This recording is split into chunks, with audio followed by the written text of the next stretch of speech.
এক রানের জন্য ঐতিহাসিক জয় হাতছাড়া হয়ে গেল নেপালে।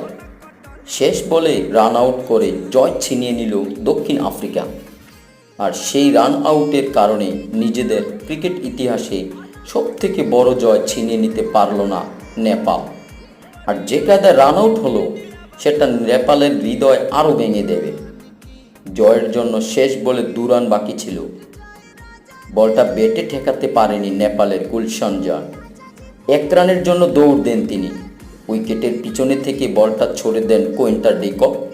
তার ছোড়া বলটা গুলশানের পিঠে লেগে বলটা যে কোনো দিকে যেতে পারত, কিন্তু নেপালের ভাগ্য এতটাই খারাপ ছিল যে গুলশানের পিঠে লেগে বলটা লেগে সোজা নন স্টেক এন্ডের কাছে চলে যায়, হেনরি ক্লাসেনের কাছে চলে যায়। তার ডাইরেক্ট থুতে স্বপ্ন ভেঙে চুরমার হয়ে যায় নেপালের।